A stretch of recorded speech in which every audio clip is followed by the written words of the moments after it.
यहाँ उपस्थित हुनुभएका, यहाँ उपस्थित हुन नसके पनि देशभरि रहेका सम्पूर्ण श्रमजीवी श्रमिक साथीहरू र विश्वका सम्पूर्ण श्रमजीवी मजदुर साथीहरूलाई हार्दिक अभिवादन भन्न चाहन्छु, बधाई भन्न चाहन्छु र शुभकामना भन्न चाहन्छु।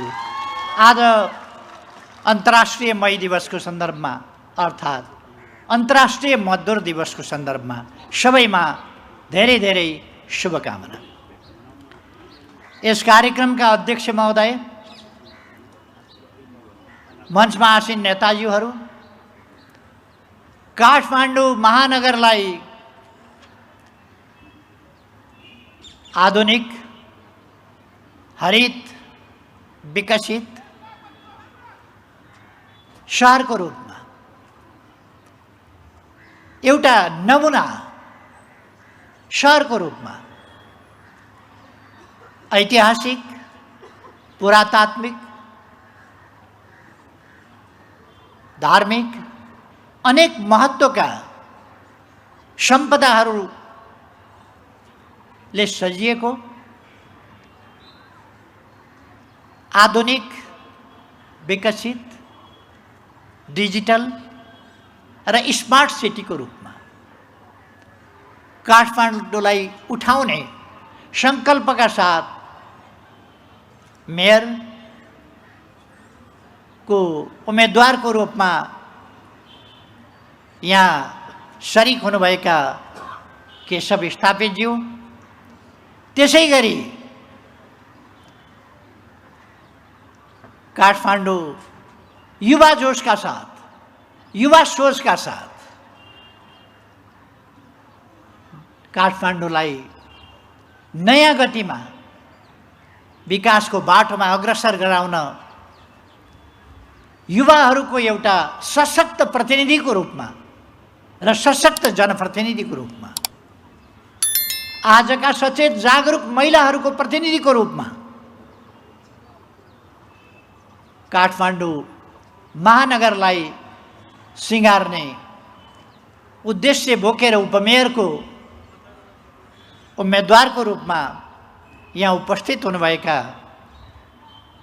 सुनिता डङ्गोलज्यू, उहाँको प्रतिभा त हामीले अनेक हिसाबले देख्यौँ। उहाँले जहाँ पुग्यो त्यसरी आफूले सम्बोधन गर्न सक्नु हुँदो रहेछ भन्ने कुरा साङ्केतिक भाषाबाट पनि उहाँले साङ्केतिक भाषाको आवश्यक भएका साथीहरूलाई सम्बोधन गरेको देख्दा उहाँको बहुप्रतिभा यसै देखिन्छ। अर्थात् उहाँ शारीरिक रूपमा अशक्तता, अपाङ्गता भएका व्यक्तिहरूको पनि साँचो प्रतिनिधि, महिलाहरूको पनि साँचो प्रतिनिधि, युवाहरूको पनि कर्मठ प्रतिनिधि र काठमाडौँवासीहरूको नवोदित प्रतिनिधि, नयाँ पुस्ताको एउटा प्रतिनिधिको रूपमा उहाँ आउनुभएको छ। उहाँलाई पनि म सम्बोधन गर्न चाहन्छु। विभिन्न जनसङ्गठनहरूबाट यहाँ प्रतिनिधित्व गर्दै आउनुभएका साथीहरू, कलाकार साथीहरू र नेकपा एमाले त अहिले देश नै एमालेमय बनाउन सफल भएको छ। देश नै एमालेमय भएको छ। एक दिनमा टिकटक कति बन्छन् हिसाब गर्न गाह्रो छ। फेसबुकमा कति स्ट्याटस लेखिन्छन् त्यो फेसबुकले मात्रै जान्दछ। अब गीत कति बन्छन् दिनमा, हरेक ठाउँमा 2टा, 3टा, 4वटा, 5वटा गीतहरू लोकार्पित भइरहेका हुन्छन्। कोही चुनावी गीत, कोही अरू गीतहरू, सूर्यको पक्षमा, एमालेको पक्षमा, उज्यालोको पक्षमा, ज्ञानको पक्षमा, विकासको पक्षमा, शान्ति सुव्यवस्थाको पक्षमा गीतहरू बनिरहेका छन्। देश बनाउने सङ्कल्पहरू पोखिरहेका छन्। यसरी नयाँ नयाँ गीत र सङ्कल्पहरू लिएर उपस्थित हुनुभएका कलाकार साथीहरू, सञ्चारकर्मी साथीहरू र सामाजिक जीवनका विभिन्न क्षेत्रबाट यस मजदुर दिवसमा मजदुरहरूसँग ऐक्यबद्धता जनाउन आउनुभएका सबै साथीहरू, आज अन्तर्राष्ट्रिय श्रमिक महिला दिवस के मजदुर दिवस। यस मजदुर दिवसको इतिहास लामो छ।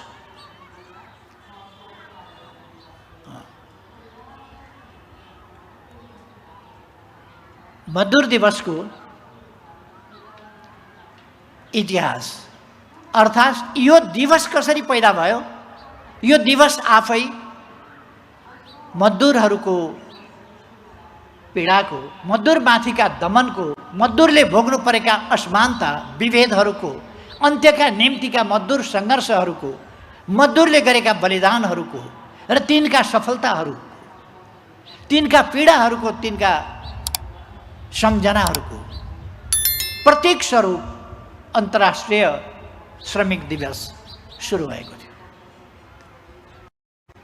यो धरती श्रमिकहरूले बनाएका छन्। रोम बन्यो श्रमिकहरूले, अरू जुनसुकै सहर पनि बने श्रमिकहरूले, काठमाडौँ बने श्रमिकले। अलिकति कसरी बने भन्ने कुराको एक झलक त यहाँ अघि हाम्रा मेयरका उम्मेदवार केशव स्थापितले पनि उल्लेख गर्नुभयो। छोटो एउटा झलक कसरी बने। पुरातनभन्दा पुरातन सहरहरू र आधुनिकभन्दा आधुनिक सहरहरू सबै बने श्रमिकहरूको श्रम र पसिनाबाट, श्रमिकहरूको मेहनतबाट। तर ती श्रमिकहरू आज जुन अवस्थामा आइपुगेका छन् त्यो उनीहरूको बलिदानपूर्ण सङ्घर्ष, प्रतिरोध र परिवर्तनका निम्तिको उनीहरूको अथक र अनवरत प्रयास। त्यसबाट आज श्रमिकहरू आजको अवस्थामा आइसकेका छन्। नत्र भने महिलाहरूले समान ज्याला प्राप्त नगर्ने, श्रमिकहरूले जिउन पुग्ने गरी, बाँच्न पुग्ने गरी पनि ज्याला प्राप्त नगर्ने र मजदुरलाई मजदुरी कति दिने भन्दा एउटा फर्मुला थियो। फेरि मजदुर जन्माउनु पर्छ, फेरि मजदुर चाहिन्छ, फेरि मजदुर हुर्काउनुपर्छ। त्यसकारण ऊ आफू र उसको परिवार यति मात्रै बाँच्न सकोस् जहाँ उसले सन्तान उत्पादन गर्न र छोराछोरी हुर्काउन सकोस्, ताकि भोलि फेरि उद्योग व्यवसाय आदि चलाउन र निर्माण कार्यहरू अगाडि बढाउनका लागि मजदुर चाहिन्छ। त्यो मजदुर उत्पादन गर्ने कारखाना चाहिँ कायम रहोस्, कारखाना चलिरहोस्, त्यतिका लागि मजदुरलाई स्यालेरी दिन्थ्यो। मानवीय भावनाले बाँच्नका लागि काम मूल्याङ्कन गरेर होइन, पछि पनि मजदुर चाहिन्छ भनेर पछिसम्मका लागि आफ्ना स्वार्थहरूको जोहो गर्नका लागि मजदुरहरूलाई अरू हिसाबले होइन। त्यस ठाउँबाट विभिन्न प्रकारका मजदुरहरूले सङ्घर्ष गर्दै गए। म आज तपाईँहरूलाई यहाँ मजदुरहरूको सङ्घर्षको लामो इतिहास, बलिदानको इतिहास र गौरव गाथा सुनाउन गइरहेको छैन। किनभने यो सुनाउन थालेँ भने 2-3 घन्टाको समय कमसेकम अत्यन्त छोटो गर्दा पनि त्यसैमा खर्च हुन्छ। त्यसकारण म त्यतापट्टि जान चाहन्न। यति भन्न चाहन्छु कि मजदुरहरूको लामो समयको अथक र अनवरत बलिदानपूर्ण सङ्घर्ष, त्यो परिणामबाटै मजदुर दिवसको स्थापना भएको थियो। सङ्घर्षको एउटा अभिवर्णीको रूपमा र मजदुरहरूको बहादुरीपूर्ण गाथालाई स्मरण गर्नका लागि प्रथम मे यसलाई मे डेको रूपमा, मे डे भनेको मे दिवसको रूपमा मनाउन थालियो। यद्यपि एभिएसनको भाषामा मे डे भनेको सबभन्दा अन्तिम अप्ठ्यारोमा परेको छु भन्ने हुन्छ क्या र। पाइलटले मे डे भने म अत्यन्तै अप्ठ्यारो जोखिममा छु, बाँड्न कठिन, म सायद समाधान गर्न नसकिने अप्ठ्यारोमा परेको छु, त्यस बिन्दुमा पुगेको छु अर्थ हुन्छ क्या एभिएसनको भाषा। तर हामी एभिएसनको भाषा होइन, मजदुरको भाषा बोलिरहेका छौँ यहाँ। र मजदुर दिवस मे डे यो मजदुरहरूको बलिदानको एउटा प्रतीक हो। खास गरी मजदुर आन्दोलनको इतिहास त दासयुग, जब विभेद जब असमानता भयो त्यहाँदेखि मानिसले समानताका प्रयासहरू, विभेदको अन्त्यका प्रयासहरू गर्दै गयो, लडाइँहरू गर्दै गयो र अनेक प्रकारका त्यसलाई दमन गर्नका लागि सिद्धान्तहरू प्रतिपादन हुँदै गए। जन्मसिद्ध श्रेष्ठताको सिद्धान्त, राजतन्त्रका सिद्धान्त हुँदै हुँदै आएर मैले अस्ति एउटा कार्यक्रममा पनि भनेको थिएँ, अहिलेभन्दा 2092 वर्ष अगाडि दास नेता स्पार्टकसले ग्रिसमा विद्रोह गरेका थिए दासहरूलाई सङ्गठित गरेर। त्यो पनि मजदुर आन्दोलनको, श्रमिक आन्दोलनको बेग्लै नाममा थियो, दास विद्रोहका नाममा थियो। तर दासहरू भनेका को थिए भन्दा अधिकारविहीन श्रमिकहरू थिए, सम्पूर्ण रूपमा अधिकारविहीन श्रमिकहरू। उनीहरूसँग कुनै पनि अधिकार, आफ्नो ज्यान पनि आफ्नो अधिकारभित्र थिएन, जो पनि मालिकको हातमा हुने गर्थ्यो, दास मालिकको हातमा। त्यस दास युगमा मैले भने अहिलेभन्दा 92 वर्ष अगाडि दासका विरुद्ध, दासका विभिन्न मात्राहरूमा पनि त्यति बेला चरम दासता थियो, त्यसका विरुद्ध दासताको हामी अगाडिदेखि देख्न सक्दछौँ। द्वापर युगमा, त्रेता युगमा, त्रेता युगदेखि नै दास प्रथा प्रचलनमा रहेको हामी पाउँछौँ। अथवा श्रमिकहरूमाथि जब वर्गीय समाज बन्यो तबदेखि, वर्गीय समाज भनेकै विभेदकारी समाज, असमानताको समाज हो, त्यो बनेदेखि नै मजदुरहरूमाथि विभेद र असमानताहरू थोपरिए र त्यसका विरुद्ध मजदुरहरू सङ्घर्षको मैदानमा उठ्दै गए, जाग्दै गए, लाग्दै गए। मैले एउटा प्रसङ्गको कुरा गरेँ। एउटा प्रसङ्गमा मैले भनेको थिएँ 2092 वर्ष अगाडि स्पार्टकसहरूको विद्रोहले जुन कुराको आवाज उठाएको थियो, समानताको कुराको आवाज उठाएको थियो, 1215 जाँदा म्याग्ना कार्टा बन्यो।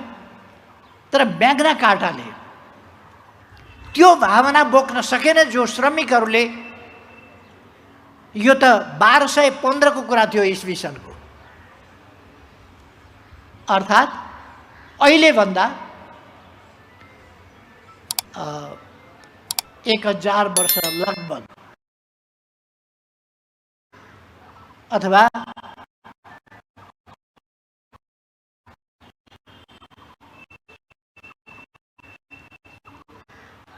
एक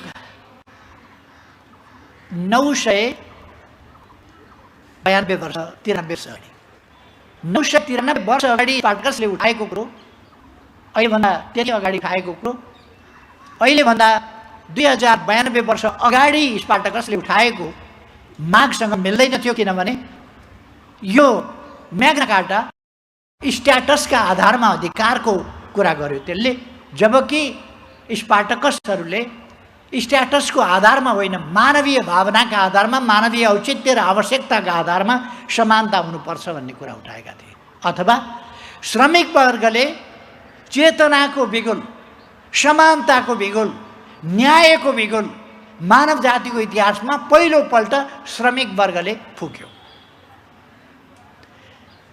राजनीतिक आन्दोलनको हिसाबले भन्ने हो भने, राजनीतिक आन्दोलन र मजदुर आन्दोलनको हिसाबले भन्ने हो भने, यद्यपि त्यस बेलासम्म मजदुर सङ्गठन बनिसकेका थिएन, तर मजदुरहरूले सङ्गठित रूपमा 1831बाट आफ्नो मजदुर आन्दोलन सुरु गरेका थिए। त्यस आन्दोलनले बिस्तारै मजदुरहरू केन्द्रित भएर विचार निर्माण गर्यो, मजदुर वर्गीय हितहरूलाई केन्द्रित गरेर विचार निर्माण गर्यो र सर्वहारा वर्गीय विचार, यसको सन्दर्भमा, यस विचारबाट सोच्दै जाँदा दर्शन, सिद्धान्त, नीतिहरू, सामाजिक सुप्रबन्धका अनेक चिन्तनहरू बने। यसमा अनेक वैज्ञानिकहरूले, अनेक दार्शनिकहरूले दिमाग ख्याए र आज हामी यस ठाउँमा आइपुगेका छौँ। आज मजदुरहरूका हक हितका लागि सङ्गठन निर्माण भएको, विश्व स्तरमा सङ्गठन निर्माण भएको, 1919 मा ILO इन्टरनेसनल लेबर अर्गनाइजेसन 1919 मा स्थापना भएको थियो र त्यसले मूलतः 5 वटा धेरै महत्त्वपूर्ण मुद्दाहरू राख्या। महिलाहरू सम्बन्धी, बालबालिका सम्बन्धी, श्रमका हक सम्बन्धी, समानता, समान ज्यालाका सम्बन्धी र सामाजिक सौदाबाजी सामूहिक सौदाबाजीका सम्बन्धमा महत्त्वपूर्ण यस्ता 5 वटा बुँदाहरू त्यसले राखेको थियो र त्यस सन्दर्भमा मजदुर आन्दोलन अगाडि बढ्यो। र नेपालमा भन्ने हो भने राजनीतिक आन्दोलनको सुरुवात मजदुर आन्दोलनबाट भएको थियो। त्योभन्दा अगाडि राजनीतिक आन्दोलन भएको थिएन। पहिलोपल्ट 2003 साल फागुनमा विराटनगरमा मनमोहन अधिकारीको नेतृत्वमा राजनीतिक आन्दोलन मजदुर आन्दोलनको रूपमा पहिलोपल्ट सुरु भएको थियो।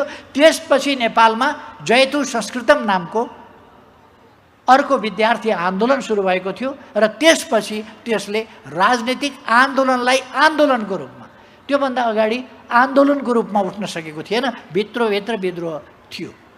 97 सालको विद्रोह भित्रभित्र उठेको थियो तर सडकमा उत्रिएको थिएन। सडकमा उत्रिएको पहिलो शक्ति भनेको मजदुर शक्ति हो नेपालको इतिहासमा र आन्दोलनको इतिहास सुरु गरेको नेपालका मजदुरहरूले र यसपछि मजदुर सङ्गठनहरू निर्माण हुँदै गए। त्यति बेलादेखि मजदुरहरू सङ्गठित भएर आफ्ना मजदुर वर्गीय हितहरूलाई अगाडि बढाउन थाले र आज म सन् 2019 अहिलेभन्दा 3 वर्ष अगाडि जेनेभा ILO को हेडक्वार्टरमा त्यहाँ वार्षिकोत्सव थियो। अन्तर्राष्ट्रिय श्रमिक सङ्गठनको 100 वर्ष पुगेको सफलताका 100 वर्षहरूको एउटा उत्सव मनाउने वर्ष पनि थियो। त्यस वर्ष म जेनेभामा पुगेको थिएँ र मैले नेपालका श्रमिकहरूले र हामीले नेपालमा प्राप्त गरेका सफलताहरूको प्रशंसा अन्तर्राष्ट्रिय श्रमिक सङ्गठनबाट जेनेभामा सुन्न पाउँदा अत्यन्तै खुसी लाग्यो। नेपालमा छँदाखेरि मलाई विष्णु रिमाल भनेको आफ्नो एउटा मामुली कार्यकर्ता जस्तो लागेको थियो। जेनेभामा गएपछि त्यहाँ अन्तर्राष्ट्रिय मजदुर सङ्गठनका नेताहरूले विष्णु रिमाललाई ठुलो नेता, महान नेता, सफल नेता, मजदुर आन्दोलनको हस्ती भनेको सुनेपछि मैले पनि एकछिन विष्णु रिमालतिर हेरेँ हो कि होइन भनेर। तर विष्णु रिमालले नेपालको मजदुर आन्दोलनमा असाधारण योगदान गर्नुभएको रहेछ भन्ने कुरा मैले त्यहाँ गएपछि झन् बढ्ता महसुस गर्ने मौका पाएँ। अन्तर्राष्ट्रिय रूपमा पनि हाम्रो मजदुर आन्दोलन, हाम्रो मजदुर सङ्गठन, हाम्रो जी फन्डले गरेका सङ्घर्षहरू र जी फन्डले प्राप्त गरेका उपलब्धिहरू त्यसको प्रशंसा मैले सुन्न पाएँ। र जी फन्डले जसरी सामूहिक सौदाबाजीको माध्यमबाट, वार्ता र बार्गेनको माध्यमबाट सरकार, रोजगारदाता र श्रमिकहरूका बीचमा जुन विन सिचुएसन अथवा सबैले मान्न स्वीकार्न सक्ने, सबैको मध्यबिन्दुबाट समस्याको समाधान निकाल्ने र औद्योगिक अनरेस्ट, इन्डस्ट्रियल अनरेस्ट अथवा मजदुर अशान्ति, मजदुर समस्या, खास गरेर लगानीकर्ताहरू जहिले पनि, आन्तरिक पनि बाह्य पनि, लगानीकर्ताहरू जहिले पनि झस्किने के हो भने लेबर अनरेस्ट। तर नेपालमा लेबर अनरेस्ट समाप्त भएको छ। लेबर अनरेस्ट होइन, लेबरले अब अनरेस्ट होइन सफलता प्राप्त गरेका छन् र सामूहिक सौदाबाजीबाट आफ्ना मागहरू स्थापित गर्न सकेका छन्। चाहे वर्किङ आवरको सम्बन्धमा होस्, चाहे देशको परिस्थिति अनुसारको स्यालेरीको सम्बन्धमा होस्, अथवा महिला अधिकारको सम्बन्धमा होस्, महिला कामदार र कामको समान ज्यालाको सन्दर्भमा होस्, अथवा बाल श्रमिकलाई श्रममा लगाउन नपाइने सन्दर्भमा होस्, यस्ता कुराहरूको सन्दर्भमा ठुलो सफलता नेपालको श्रमिक आन्दोलनले प्राप्त गरेको छ। यसकारण मैले तपाईँहरूलाई सुरुमै बधाई भनेको हुँ। यति लामो सङ्घर्षदेखिका तपाईँहरूका सफलताहरू, यिनीहरूले ठुलो उपलब्धि हासिल गरेका छन्।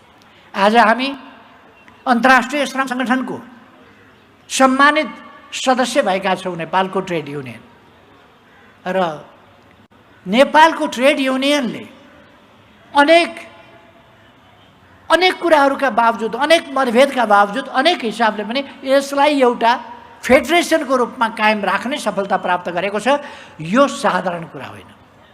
सङ्घर्षशील मजदुरहरू सहकार्य पनि जान्दछन् र खालि अरूको इन्स्ट्रुमेन्ट, अरूका निम्तिका हतियारको रूपमा मात्रै प्रयोग हुने होइन, आफ्ना वर्गीय हितहरूलाई कसरी सुरक्षित, संरक्षित, प्रवर्धन गर्नुपर्छ र तिनीहरूलाई सफलतामा पुर्याउनु पर्छ भन्ने पनि जान्दछन् भन्ने कुरा यसबाट देखिएको छ।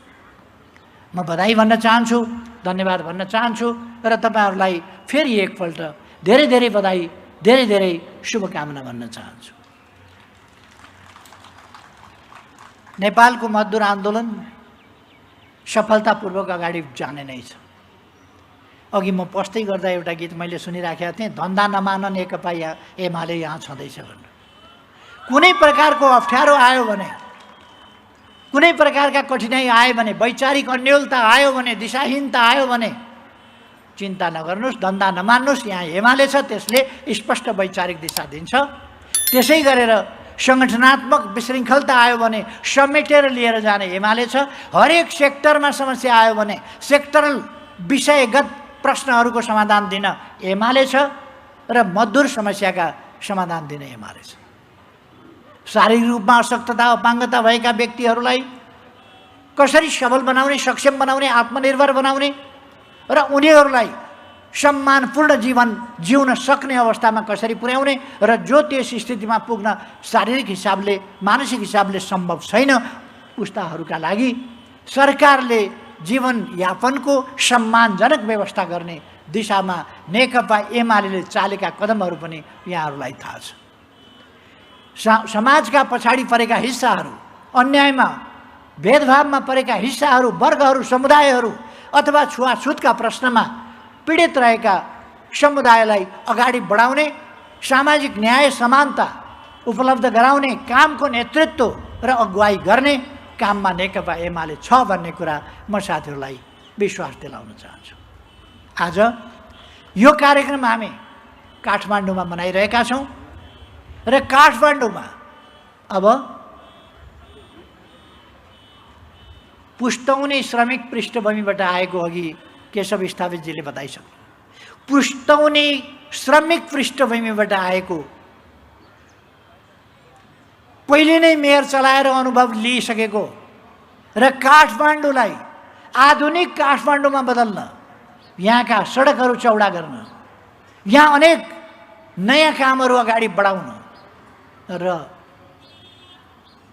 चाहे यहाँका वरिपरिका सडकहरू चौडा गर्ने कुरा होस्, माइती घरमा मण्डला स्थापना गर्ने कुरा होस्, जहाँ आज मण्डला बनाएर झन्डा फहराइएको छ, यी सबै काममा र यहाँ अनेक विकास निर्माणका कामहरूसँग जोडिएको र काठमाडौँ बुझेको, प्रशासन बुझेको, नगरपालिका, महानगरपालिका बुझेको र यसलाई परिवर्तन कसरी गर्ने भन्ने सोच विचार र सङ्कल्प भएको अहिले केशव स्थापित लगायत अनुभवी र नयाँ जोस जाँगर र उत्साह भएको अनुभव र जोस जाँगरको सम्मेलन, त्यस ढङ्गले अगाडि बढाउने उद्देश्यका साथ नेकपा एमाले काठमाडौँमा यति बेला चुनावमा होमिएको छ। महानगरमा यहाँहरूलाई थाहा छ, मैले भनिरहनु पर्ला जस्तो लाग्दैन। यति बेला काठमाडौँका समस्या समाधान गरौँ, चाहे ती उद्योग क्षेत्रका हुन्, चाहे श्रम बजारका श्रमका समस्याहरू हुन्, अथवा कृषि क्षेत्रका हुन्, अथवा व्यापारका हुन्, बजारका हुन्, उद्योगका हुन्, अथवा यहाँको काठमाडौँको सुरक्षा, पुराना सम्पदाहरूको सुरक्षादेखि लिएर संस्कृतिको सुरक्षादेखि लिएर यहाँका अन्य प्राकृतिक वस्तुहरूको सुरक्षादेखि लिएर यहाँका नदी नालाको सरसफाइदेखि लिएर, नदीको सफाइदेखि लिएर बागमती, विष्णुमती जस्ता शास्त्रहरूमा वर्णित पवित्र नदीहरू आज फोहोर भएका छन्। यिनलाई हामीले सफा गर्ने अभियान चलाएका छौँ। यस अभियानलाई पुरा गर्न हामीले नदीका किनारहरू नियन्त्रण गर्ने र प्रशोधन केन्द्रहरू ठाउँ ठाउँमा राख्ने, ढल लगेर नदीमा खसाउन नदिने आदि अनेक कामहरू हामीले नै सुरु गरेका थियौँ। म तपाईँहरूलाई एउटा घटना सुनाउन चाहन्छु। 2051 सालमा म गृहमन्त्री थिएँ। तत्कालीन राजा वीरेन्द्रको पशुपतिमा जानै पर्ने त्यो चलन थियो र मैले त्यसको व्यवस्थापन गर्नुपर्ने थियो। मैले त्यस वर्ष पशुपतिमा गाँजा चरेस बाँड्न मानिनँ। यो हाम्रो अन्तर्राष्ट्रिय प्रतिबद्धता विपरीत छ, हामी बाँड्दैनौँ भनेर मैले चरेसहरू बाँड्न मानिनँ। यो 51 सालको कुरा। र मैले त्यहाँको जोगीहरूलाई उनीहरूको एकजना नेता राजासँग भेटाइदिउँला भनेर मैले भने। त्यसपछि उनीहरूले बल्ल माने अनि मैले राजालाई त्यहाँ लिएर पशुपतिको दर्शन गराएर फर्काएपछि भेट गराइदिएँ। अनि जोगीले भने यो गृहमन्त्री अत्यन्तै बदमास रहेछ, यो गृहमन्त्रीले हामीलाई पशुपतिको बुटी खान दिएन, गाँजा चरेस खान दिएन, यो बदमास रहेछ, यसलाई तुरुन्त बर्खास्त गर्नुपर्छ भनेर उनीहरूले भने। अनि वीरेन्द्रले सुनेर मलाई सोधे अन्तिममा के भन्छन् यी बाबाजीका प्रतिनिधिले के भन्छन् भनेर। अब मैले भने अब सरकार मलाई यो हिन्दी त धेरै राम्ररी त आउँदैन, अब मौसुफलाई जस्तै हो, मौसुफले जे बुझ्नुभयो मैले पनि त्यस्तै बुझ्या हो। यो बागमती नदी हामी आउनुपर्छ, नुहाउनुपर्छ, सफा राख्नु पर्यो, यसलाई चाहिँ पवित्र बागमती जस्तो पार्नु पर्यो भने जस्तो लाग्यो मलाई भनेर मैले भने। त्यसै भने होला जस्तो लाग्यो भनेर। राम्रै कुरा गरेछन्, बागमती सफा गरे हुन्न त गृहमन्त्रीजी भनेर उहाँले भनेपछि मैले ठिक छ सरकार, हामी बागमती सफा गर्नेतिर लाग्छौँ भने। त्यस बेला हामीले अहिलेका सम्माननीय राष्ट्रपतिजीको नेतृत्वमा बागमती सफाई, ढल मिसाउन नदिनेदेखि बागमती सफाईको, बागमती करिडर विकास, बागमतीको विकास, सरसफाई र विकासको एउटा अभियान, ढल मिसाउन नदिने अभियान, त्यसका लागि एउटा समिति बनायौँ र काम सुरु गरेका थियौँ। आज बागमतीमा केही सुधार आइसकेको छ। अब आगामी दिनमा हामी बागमतीलाई स्वच्छ पवित्र बनाएर छोड्ने सङ्कल्पमा छौँ, विष्णुमतीलाई त्यसै गरी पवित्र बनाएर छोड्ने सङ्कल्पमा छौँ र अरू विकास निर्माणका कामहरू गर्ने सङ्कल्पमा छौँ। यसका निम्ति प्रतिबद्धता काठमाडौँ महानगरपालिका कमिटीहरूले प्रतिबद्धता जनाइसकेका छन् र त्यो प्रतिबद्धता लिएर हाम्रा मेयर, उपमेयर, वडा अध्यक्ष र सदस्यहरू, महिला सदस्य, दलित सदस्य लगायत सम्पूर्ण सदस्यहरू त्यो प्रतिबद्धतालाई लिएर पार्टी केन्द्रको चुनाव घोषणापत्र र प्रतिबद्धता पत्र, स्थानीय प्रतिबद्धता पत्र लिएर अगाडि बढेका छन्। स्थानीय प्रतिबद्धता पत्रको सम्बन्धमा मैले धेरै भनिरहनु पर्ला जस्तो लाग्दैन। हामी यस देशलाई समृद्ध देश बनाउने र यस देशका बासिन्दाहरूलाई सुखी बनाउने।